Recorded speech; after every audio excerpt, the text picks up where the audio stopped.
Well, here we are again today, folks. This is Brother Peter with tidbits from the Word. So proud to be with you today. Do you know that as we walk in our Christian life, if we're not very careful, there are times in our life when we'll get overwhelmed.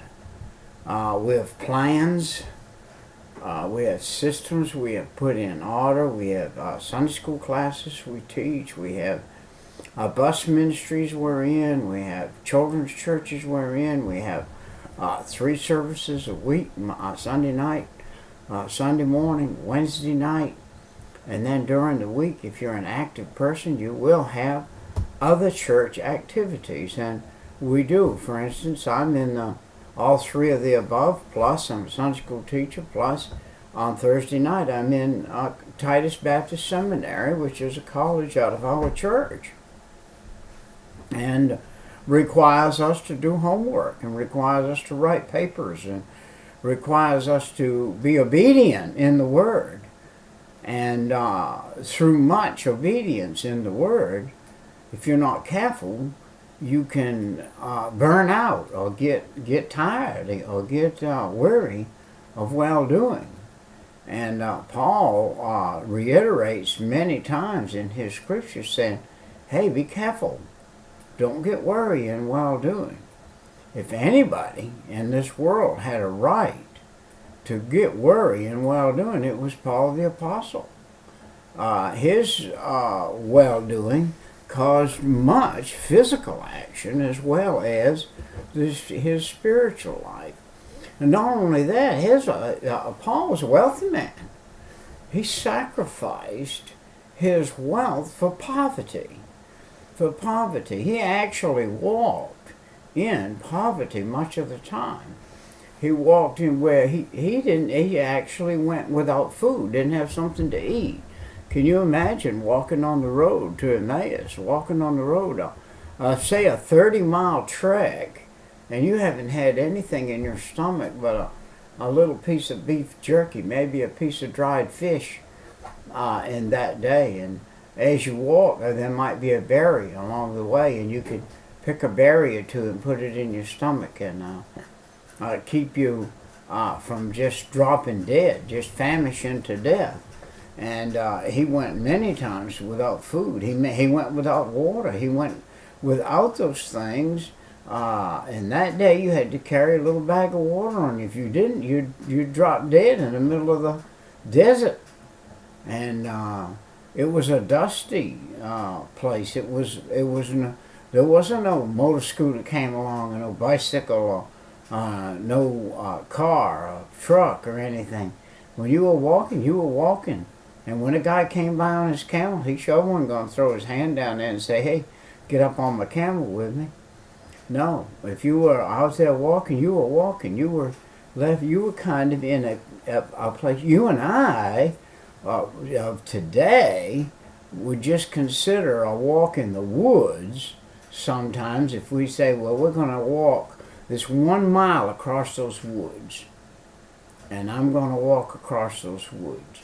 With our temperament and our mentality and the way we live today, many of us, that 1 mile across those woods would become treacherous to us.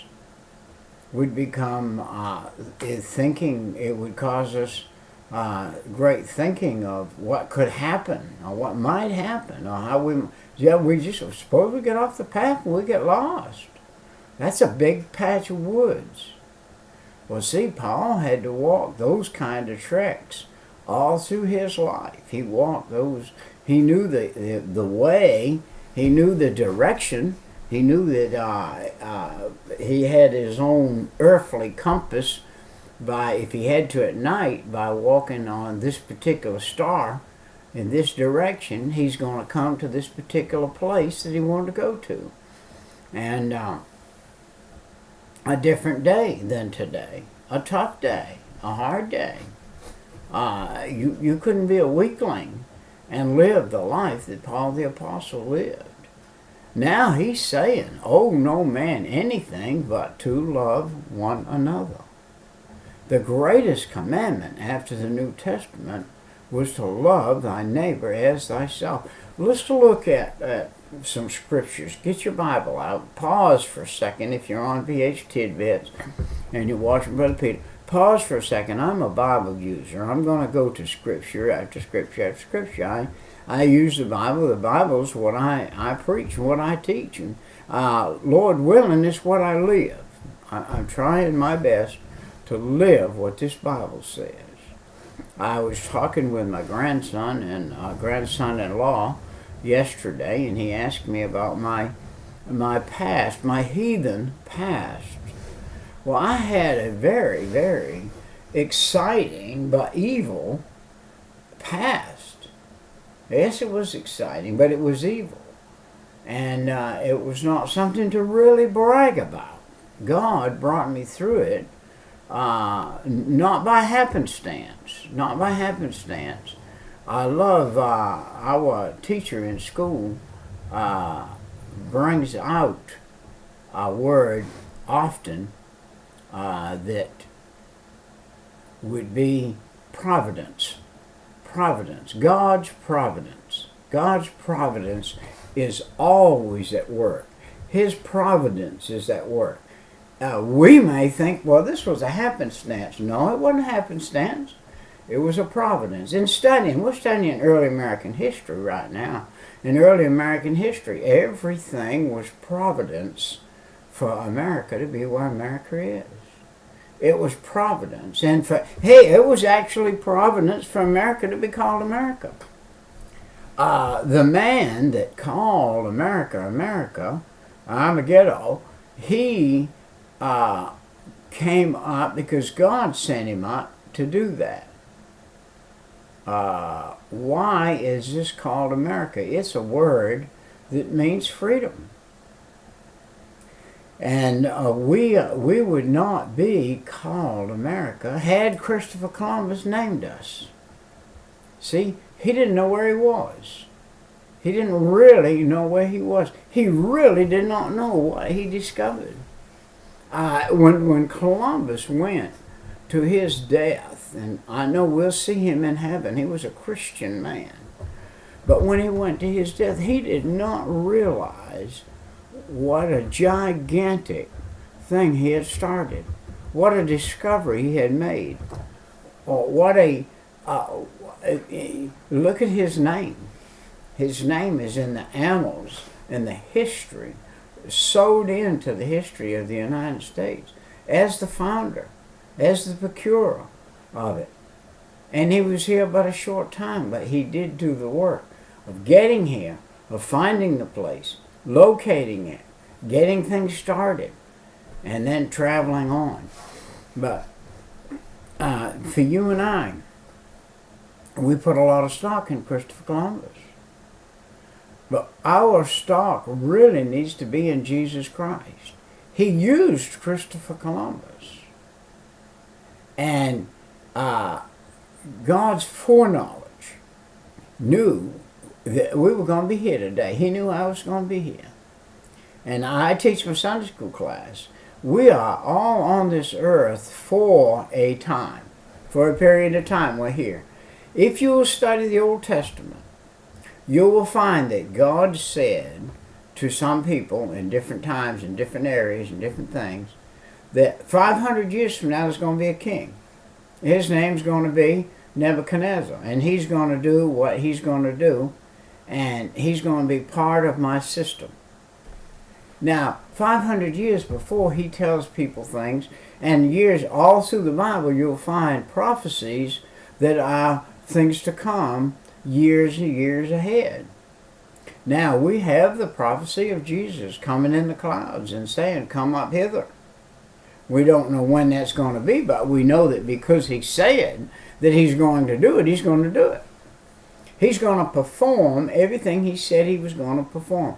Now, in your life, are you in the position in your Christian life where God can perform through you acts that he planned on performing for years, for even thousands of years, for hundreds of thousands of years, before he spoke this world into existence?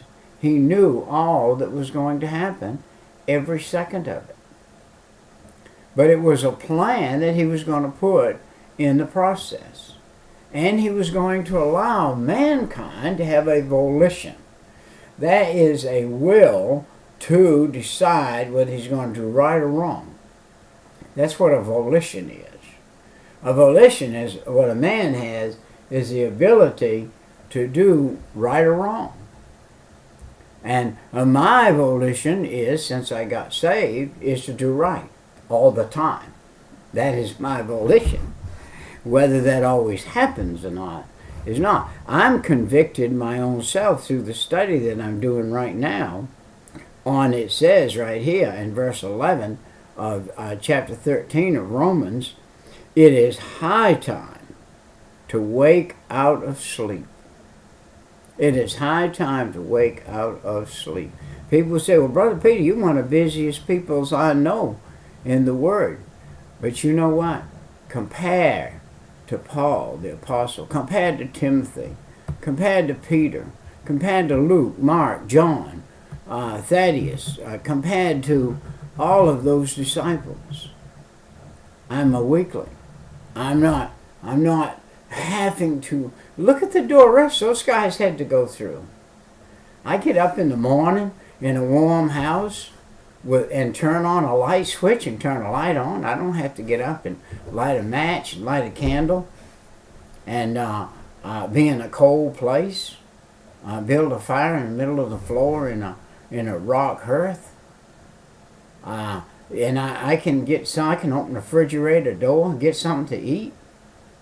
I don't have to rustle out something I put on the spit over the fire, or even as we go. And I have been to third world countries a couple times, and in the missionary trips that I go in, and when I was in pretty deep in Mexico, how that a young man there was going to get something to eat. So how do you go? You get on a bicycle and you ride about 5-6 miles from where we were, go into a house with a dirt floor, with a place with a fire in the middle of it, with a wire rack on it, and try to cook something, or to have something, a little morsel to eat. And that's in the modern day. That's right today in the modern day. Living in a third world country, there's no bathroom there. There's no nothing, and the streets have got the dishwater and the stuff there. And for the water's not in the house. Some of the places I went, there was no water. Some of the places I went, they had a water pipe ran down through the main street, and everybody got their water out of that one pipe when they went out to get a little water. It wasn't piped into a house. There's no plumbing like we have. Listen, God is providentially blessed America. And He has, and it's high time that you and I wake out of sleep and look at our neighbors. Yes, we support missionaries from my church. 13, right at $14,000 a month. We send the missionaries out of our church every month. That's a pittance compared to the way we live. We send a missionary $50 or $100 and say, live a week, live a month, live 30 days. Here's $50. Here's $100 to get you through for 30 days. I'm sad to say, but we probably spend over $50 a day. We do spend over $50 a day. We do spend roughly $2,000 a month, and let's just say there's 30 days in a month.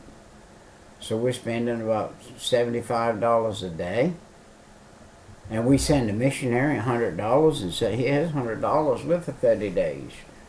If he doesn't have him some other support, he's in real trouble with what we're doing.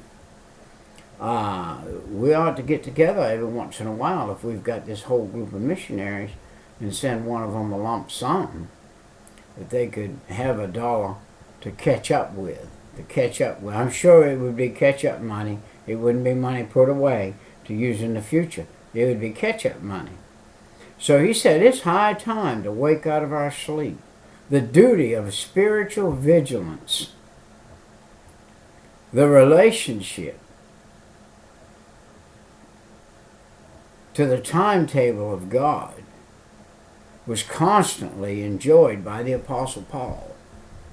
He enjoyed his life in the fact, even though he was cast into the deep a few times and went without. But you and I'm talking about right now, that are sitting in front of a computer looking at this. And many of you have cable TV. We decided a long time ago that for $100 we could get an antenna and put it up and save $1,200 a year on our TV bill, and take that $1,200 a year and use it in the church, which we do.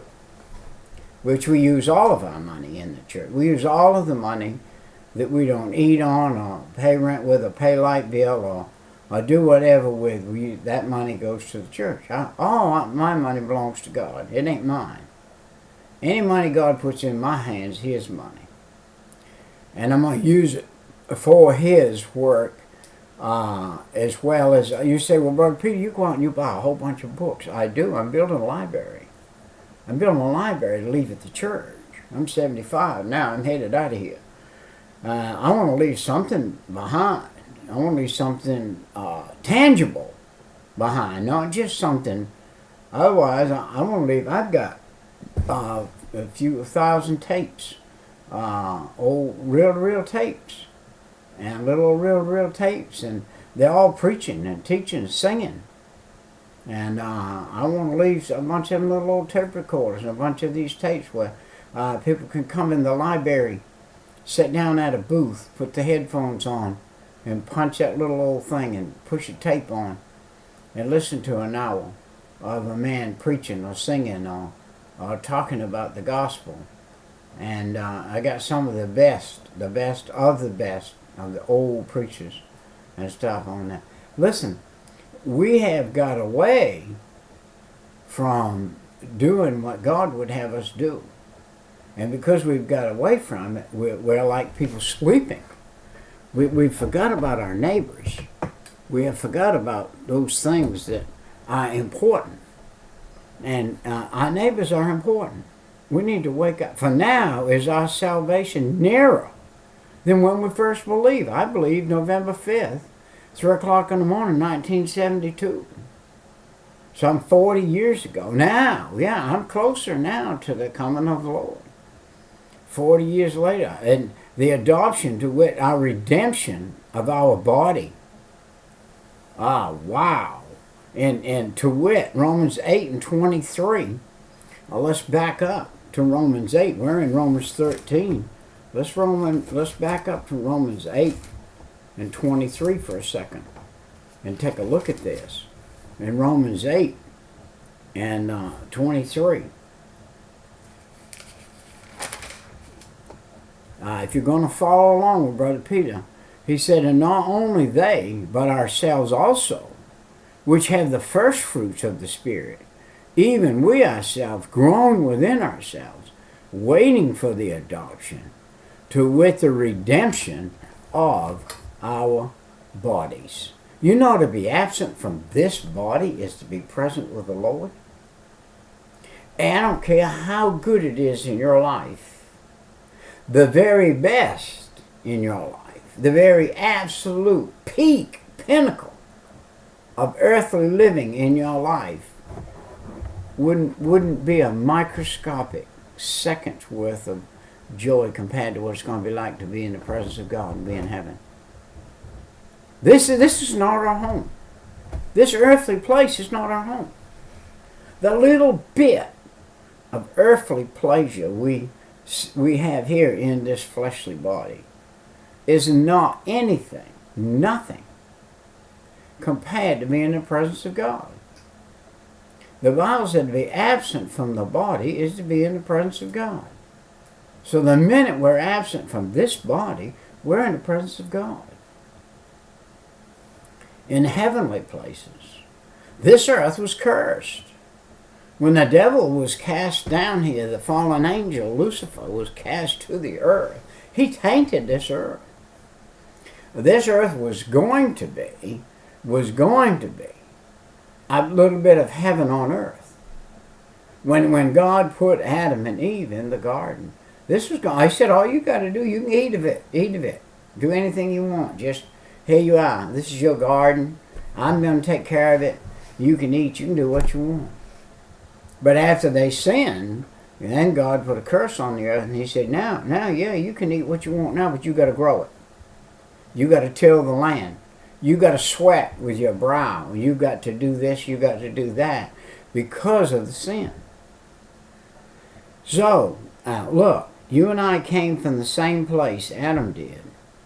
Now, I want to reiterate today that we need to think about our neighbors. There's a good chance that if you're watching Brother Peter this morning, right now, or today, or whenever,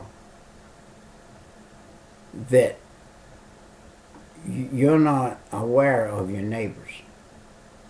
You're probably not even aware of your next door neighbor, let alone three houses down the street, 4 houses down the street, 5 houses down the street, across the street, 3 houses down the street. There's a family there. They're always hollering at each other. They come out on the porch. She comes flying out the door, screaming, hollering at him. He's hollering at her. He runs down. He slams the door in the car. He gets in, burns the tires, burns off. He goes down the road. He comes back. They get out and get in a shouting match again. They're hollering and they're fighting. And you're on your back porch and you can see it all happening. Have you been down there lately? Have you got you up a couple of New Testaments and a tract or two and a pie? Say, hey, I wanted to bring you a pie today and a couple of New Testaments. And when it gets daylight out here from where I am right now, one of my duties today is my wife had Thanksgiving yesterday, and she made about 15 pies, so I got about 6 pies left over that I can go out to my neighborhood and give out a pie, a New Testament, a tract, and a witness. Will it be the first time? No, it won't be the first time. And we need to do that often. We need to do that often. And we need to do it during the year. We need to make sure that those people around know that that man that lives up there on that hill thinks about his neighbors, is interested in his neighbors, will come down and give a pie to his neighbors. And I've got some neighbors on this side I'm going to give one to today. I got neighbors down on this side. I got a neighbor across the street. Almost all the neighbors I'm talking about right here are people in trouble. They're in trouble, very great, deep trouble. They have no spiritual connection with God. And working on that, working on that. It's tough today. And working on that. They said, let us therefore cast off the works of darkness and let us put on the armor of light. You're supposed to be a light. When you walk up to people or walk by people, I have the opportunity because of my little dogs. My little old dogs, they get out and they walk down the neighborhood. Well, when they do, I'll get in the car a half hour later or so and I'll go ride down the street. There'll be a lady standing there with one of my dogs in her arm. She said, I knew somebody would be along, find this dog pretty soon. They're pretty good looking dogs, even though that much. And so I get the dog, thank her, and now I'm going to go down. After yesterday, 2 different ladies got my dogs, and I'm going to take a couple pies up today and give them to them, and some tracts and a New Testament or so. And I'm waking up. Waking up. You have to wake yourself up periodically. Have you done that lately, Peter? No, it's been a day or 2. Got a man down the street here. I carried this. I found out what he liked, and I carry him some of that type of book. And another man, I found out what he liked, carry him that type of book. And another man up here, I carry them a little something here and there. And listen, just a little knock on the door, a little gift. Say, well, last time I was here, I found out you like this type of book, and I found one right here, and I'll give you one. And take it to them. Just simple little thing. And slip a New Testament in there while you're doing it, and a tract that tells you how to get started, and then invite them to church. And talk to them about the Lord. My tract is always, if you died right now, would you go to heaven? So that's the first question. My question to you today, if you're punched in to PH Tidbits, more than likely you are a Christian. The question is, why are you on this channel? Are you on this channel because you want to learn? Are you on this channel because you want to grow? Are you on this channel because you want to be woke up? You want to find something for your life in your district or where you are. I tell my friends at church all the time, I say this to them: get on the YouTube. It's a free place you can get on. And you can be nationwide, you can be worldwide. What do you teach? Teach what you know. You say, well, I can't read good, neither can I. Well, I can't write good, neither can I. Well, I can't do this or that good, neither can I. I'm doing what I can do, though. And what I can do is all I can do, and that's what I'm doing. If you'll just do all you can do, that's all you got to do. Get on there. If you don't sound good, who cares? If you don't, I punch around. I look around on here, and I find guys preaching, and I watch them, and I say, this guy's growing. He's doing something. You might get on there and criticize somebody, but are they doing something and you're not? So instead of criticizing him, get on there and try it yourself. And then go back and look at some of them you did. I can go back and look at some of them I did. I ain't too proud of. But I wouldn't erase one of them for one second. You know why? Because that's the one that might speak to somebody. I'm just an average man with between a 5th and 8th grade education, and that's it. But when God saved me, He kept me from going to hell, and He gave me a desire to serve Him and to be interested in loving my neighbors and working on helping my neighbors out the best I can. And that's what we need to do. I learned a lesson back when I was a young Christian. There was a fellow. It just so happened he was from the town I'm living in right now. Knocked on my door. Christian guy. He said, I'm a carpenter. Christian fellow. You got anything in your house you need repaired? And I said, yeah, I got a lot of things. And he said, well, one of my specialties is doors and doorknobs and stuff. And I had doorknobs that needed repaired. And he said, well, look, I want to talk about the Lord to you with you, but I want to do something for you too. And so he was the guy that believed if you talk to somebody about the Lord, you need to do something too. And he did. Well, a couple of years later, the young man got killed. And then about 10, 12 years later, I ended up living in the town that he was from. I believe the providence of God leads and guides us without us knowing it. And we end up doing things that other people influenced us in our life. Some way down the road. This man influenced me great. He was a poor boy. Just got out and did what he knew how to do and just went around and helped people. People he didn't even know. He just went around and helped them, talked to them about the Lord, and did repair work for them. Minor repair work. Well, a lot of times about come and gone, and you see, you wonder why I'm looking up and down. I've got numbers up here that I go by, and 30 minutes time comes, I need to hang it up, but I just went and got new glasses in that. I allowed them to do something, or they asked me would you like me to put no glare on your glasses? And I said, yes.